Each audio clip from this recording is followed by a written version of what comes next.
Primeiramente, gostaria de apresentar-lhes algo. Deus tem atributos.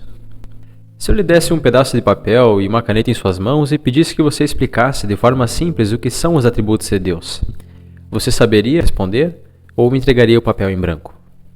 De forma breve e simples, irei explicar. Os atributos de Deus mostram quem Ele é e o que Ele faz. O atributo é algo que Deus toma para si. É uma característica do ser de Deus. Hoje veremos sobre algo que é a consequência da justiça de Deus. Vou falar sobre a ira de Deus. Vá comigo para o Salmo 7, versículo 11. Deus é um juiz justo, um Deus que manifesta a sua ira todos os dias. A palavra ira, que está citada neste versículo, em hebraico quer dizer demonstrar ou expressar indignação, mostrar raiva, estar furioso. E o versículo nos mostra que Deus está furioso todos os dias. Veja na sequência do capítulo 7, o versículo 12 e o versículo 13. Ali nos diz: se o homem não se arrepende, Deus afiará a sua espada. Já tem armado o seu arco e está apontado, e já para ele preparou armas mortais, e porá em ação as suas setas inflamadas. Imagine a cena onde um guerreiro muito forte e temível está assentado sobre uma cadeira, com uma espada na mão e uma ferramenta para afiar a sua espada. Escrito em sua mão está o nome do seu alvo, do homem que ele está afiando a sua espada para matar. Esta é a cena que retrata Deus, afiando a sua espada, preparando o seu arco e apontando suas flechas contra os pecadores. O juízo de Deus vem em forma de ira. A justiça de Deus demanda que Deus derrame a sua ira para punir o que é injusto. Aqui não mostra uma emoção que Deus sente. A ira de Deus não é demonstrada porque pisaram no pé dele ou algo assim. A ira de Deus é a resposta contra o pecado e o pecador. Quando a santidade e a justiça de Deus se deparam com o pecado, Deus tem que punir, e Deus pune em forma de ira. Mas por que Deus está irado todos os dias? Porque todos os dias nós, seres humanos, pecamos contra Ele, infringimos a sua santidade, fazendo o que é mal aos seus olhos. E qual é a resposta de Deus? A resposta está em Abacuque 1,13. Tu és tão puro de olhos que não podes contemplar o mal. Vou lhe fazer algumas perguntas. Você já desobedeceu seus pais ou, sentado com eles ouvindo suas conversas, pensou: nossa, como o pai e a mãe são burros? Ou quando a mãe lhe chamou para fazer algo, você disse: já vou, mãe, espera um pouco. Passou-se muito tempo e você não foi fazer o que ela pediu. Você já roubou algo? Por menor que seja. Tipo, roubou em algum jogo para obter alguma vantagem? Já roubou alguma fruta? Sei lá, um milho, uma ameixa, uma uva? Por acaso você já mentiu? Ou contou meias verdades? Uma mentira do bem? Já fez alguma fofoca? Por acaso já olhou para alguém e pensou: como que essa pessoa tem isso, cara? Nossa, eu queria muito ter o que ela tem para mim. Por acaso você já usou o nome de Deus em vão? Como, por exemplo, quando estava caminhando para sua casa e, sem querer, chutou com os seus dedos algum objeto pontudo, seja a mesa ou a quina da sua cama, alguma coisa assim, e disse: meu Deus do céu, que dor! Por acaso você já olhou para uma mulher ou um homem e pensou: nossa, essa pessoa na minha cama... Você já dobrou os seus joelhos para a escultura ou uma imagem de um deus ou um santo? Você nunca foi na festa de uma padroeira? Ah, mas eu não adoro, eu apenas venero. Você sabia que no dicionário a palavra veneração significa adoração?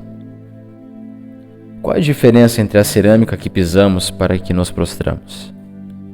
Ah, mas onde está escrito todas essas coisas que você usou para fazer as perguntas? Leia Êxodo, capítulo 20, versículo 13 até o 17. Todas essas coisas são uma afronta a Deus. e Deus está irado todos os dias com nós. Olha Salmos capítulo 5, versículo 5. Os arrogantes não são aceitos na tua presença. Odeias todos os que praticam o mal. Ah, mas Deus não pode odiar. Deus é amor. João 3,16 está na Bíblia. Porque Deus amou o mundo de tal maneira que deu seu Filho unigênito para que todo aquele que nele crê não pereça. Isso é verdade, não é uma mentira. Isso está realmente na Bíblia. Mas Salmos 5,5 também está na Bíblia. E diz que os arrogantes não são aceitos na tua presença. Odeias a todos os que praticam o mal. Eu te digo que é porque Deus ama que Ele tem que odiar. Pense um pouco. Você ama crianças? Então você odeia a pedofilia. Ou porventura, quando você fica sabendo de um caso de pedofilia, você bate palma e dá R$10 pro camarada que fez essa maldade com a criança? Se nós, que somos pecadores depravados, demonstramos a nossa ira contra algo que julgamos ser errado, quanto mais Deus, que é santo, e todos os dias vê a maldade por todos os lados da terra. Se Deus ama o que é bom, Ele odeia o que é mal. Se ama o que é justo, Ele odeia o que é injusto. Naum, capítulo 1, versículo 2. O Senhor é Deus zeloso e vingador. O Senhor é vingador e cheio de furor. O Senhor toma a vingança contra os adversários e guarda a ira contra os seus inimigos. Eu vou dividir esse versículo em parte A e parte B. A parte A será esta: o Senhor é Deus zeloso e vingador. O Senhor é vingador e cheio de furor. Vou lhes dar uma ilustração. Imagine um touro adulto, bufando pelas narinas. Esse touro está solto e ele vê um homem no seu território. O touro corre bufando atrás do homem que tenta fugir desesperadamente da ira do touro. Assim é Deus quando vê um pecador. Ele tem que condenar. A justiça de Deus demanda que ele haja assim. Vamos entender a parte B do versículo. O Senhor toma a vingança contra os adversários e guarda a ira contra os seus inimigos. Peraí, Deus guarda a ira contra os seus inimigos? Como assim? Vou lhes dar mais uma ilustração. Imagine uma barragem antiga que está com rachaduras no muro por suportar toda aquela água por muitos anos e não ter recebido nenhuma manutenção. E que apesar de ainda segurar a água, uma hora ou outra o muro irá estourar e tudo à volta será inundado. Assim a ira de Deus está guardada para nós, os pecadores. Imagine estar perto daquela barragem quando estourar e toda aquela água vindo desenfreadamente para te engolir. Pior do que isso é a ira de Deus que está guardada para você. Acompanhe no capítulo 1 de Naum, o versículo 6. Quem parará diante da sua indignação? Quem pode suportar o despertar de sua ira? O versículo dá a ideia de alguém que está diante de Deus, tete a tete, ou face a face, como um réu e um juiz. Quem ficará de pé diante do juízo de Deus? Quem poderá dizer sequer uma palavra diante da ira de Deus? Veja o versículo 5 do capítulo 1 de Naum. As montanhas tremem e os outeiros se derretem diante dele. A terra se agita na sua presença, o mundo e todos os que nele vivem. Dos mais baixos aos mais altos montes, todos tremem diante de Deus. Tiago 2,19 diz: Crês tu que hás um só Deus? Fazes bem. Os demônios também creem e tremem. Os demônios tremem diante de Deus. Talvez você esteja pensando: mas por que esse cara está falando essas coisas? Acho que eu vou deixar de ouvi-lo. Deve estar louco. Louco é você, por ouvir essas coisas e não derramar uma lágrima sequer, não tremer ou não arrepiar até o último pelo do seu corpo. Ouça Apocalipse 6,17. Porque é vindo o grande dia da sua ira, e quem poderá subsistir? Salmo 76, versículos 7 e 9. Tu és temível, e quem subsistirá à tua vista, uma vez que te irares? Desde os céus fizeste ouvir o teu juízo.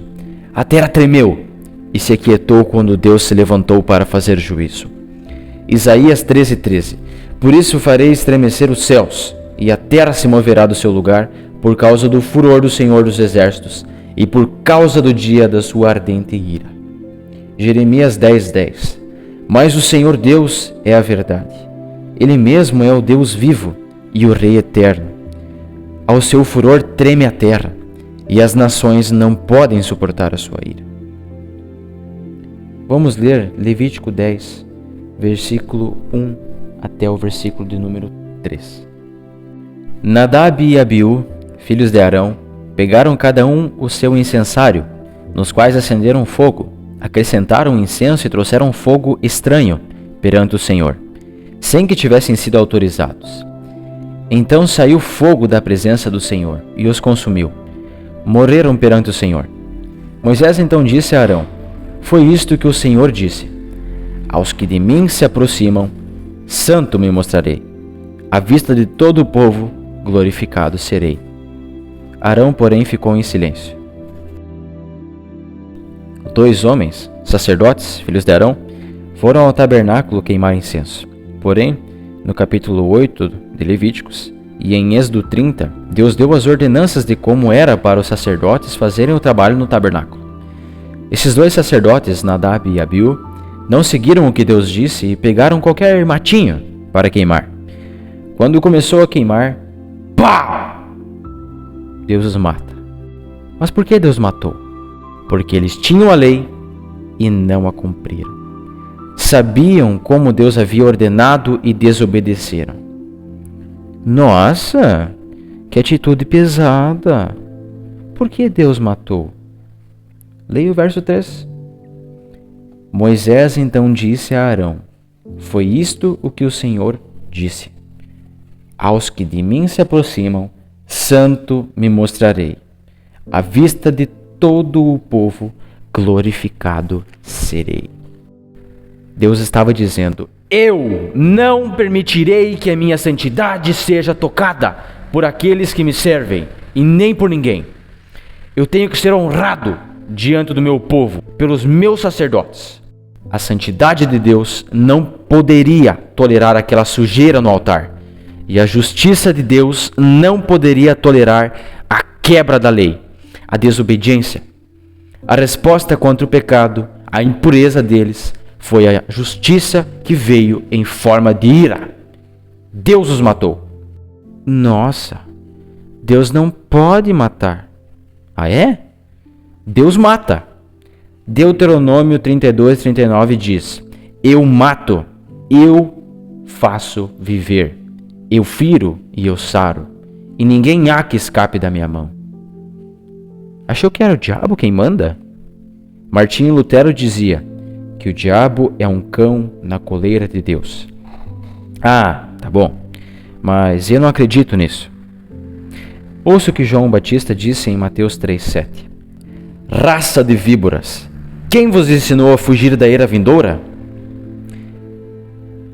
Por que temos tanta dificuldade de entender a ira de Deus? A resposta é simples, mas terrível. Porque não conhecemos a Deus. Oséias 4:6 diz: O meu povo é destruído por falta de conhecimento. A Bíblia mostra claramente que um dia haveremos de estar no tribunal de Deus, para sermos julgados. Hebreus 9:27 diz que ao homem está ordenado morrer apenas uma vez, vindo depois disso o juízo. Como então eu e você poderemos escapar da ira de Deus? Nós precisamos entender uma coisa que é importante, e só é possível entender quando conhecemos a ira de Deus.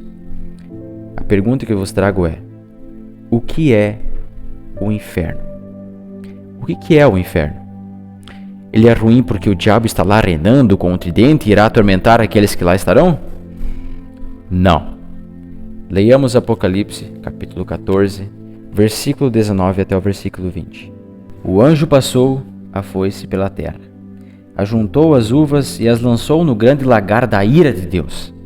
Elas foram pisadas no lagar, fora da cidade, e correu sangue do lagar, chegando ao nível dos freios dos cavalos, numa distância de cerca de 300 quilômetros.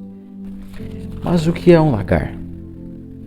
Lagar é um tanque onde alguém põe uvas, lava os pés, entra no tanque e pisa nelas. O inferno é o lagar de Deus. Deus lançará os pecadores e pisará neles por toda a eternidade. Deus irá derramar a sua ira completa lá.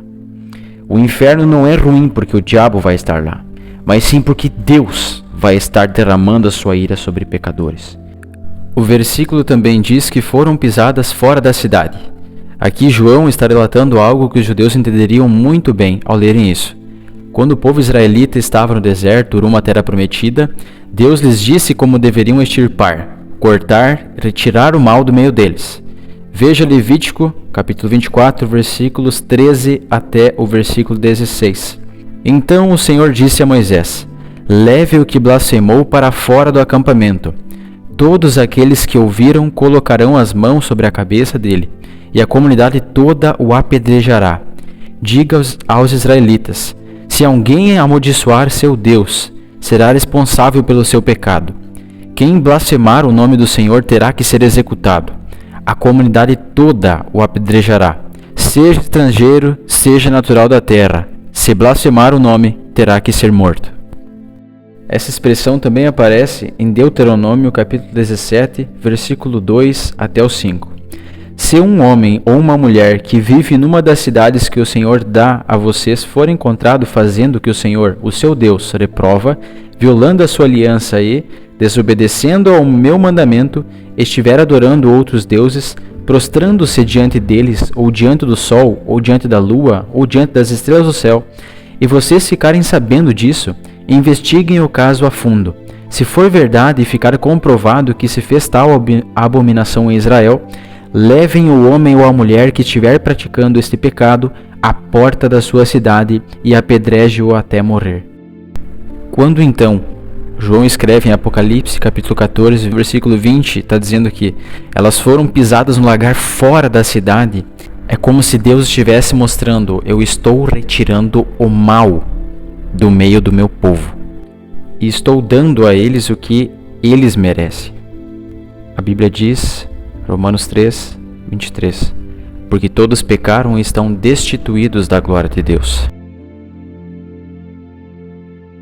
O auge da ira de Deus foi derramado sobre um judeu de 33 anos, que, crucificado na cruz, ele toma sobre ele todos os nossos pecados.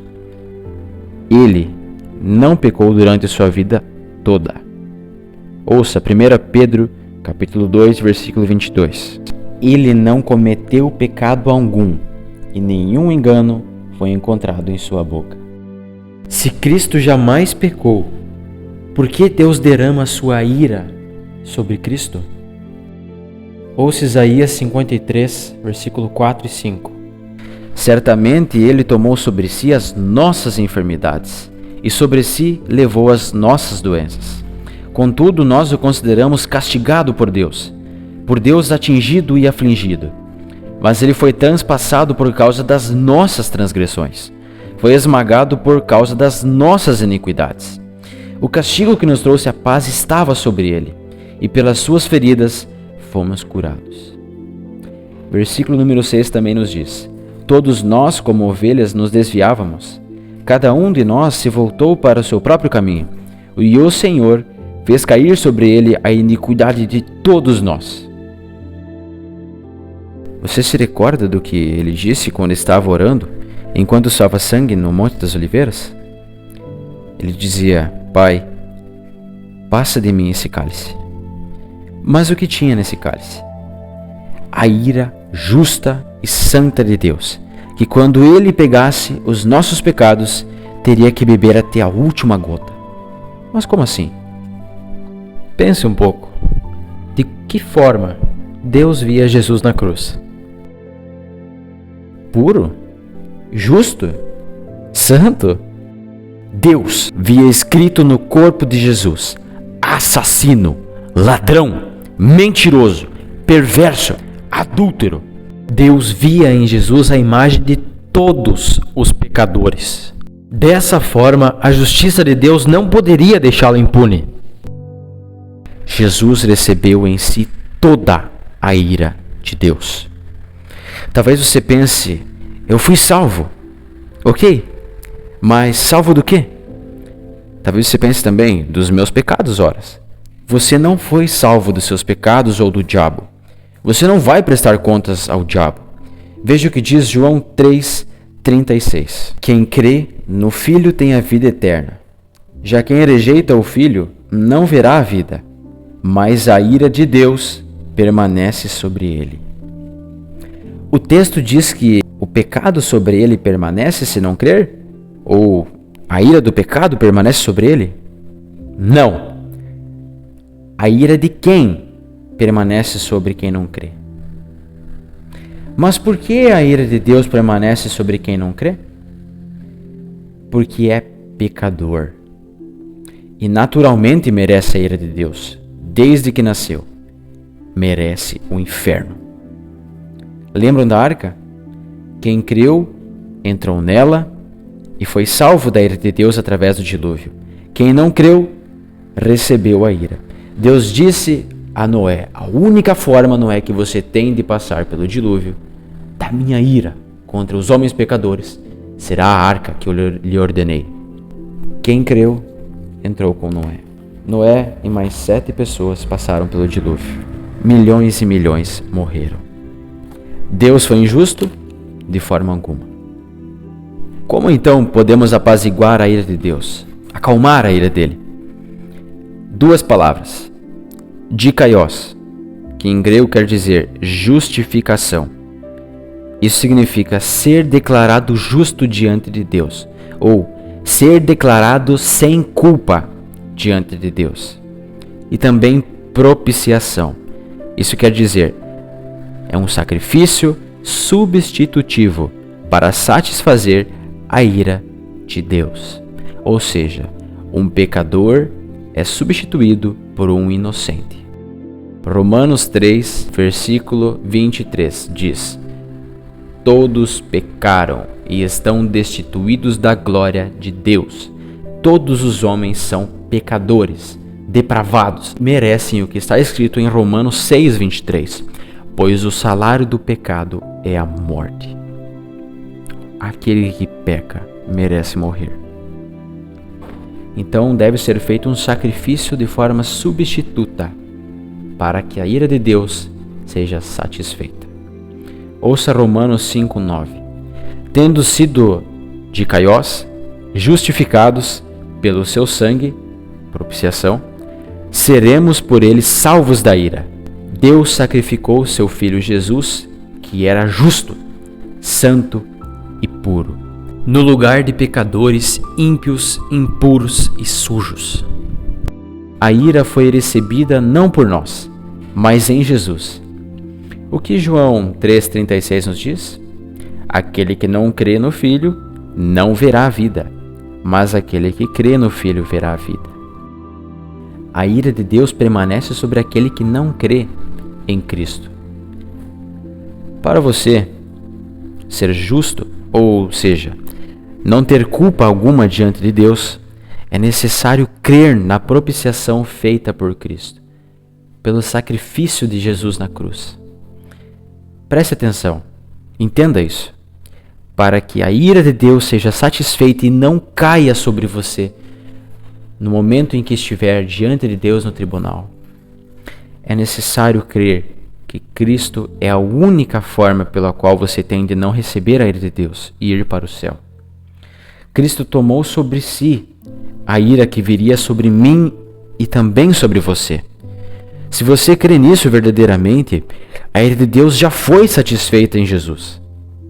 Aquelas placas que nós vemos nas ruas que dizem "Alegre-se, Jesus te ama", deveriam na verdade estar escrito "Chore, Deus está irado com você". Só existe uma maneira de escapar de um Deus irado: através das mãos perfuradas de seu Filho na cruz.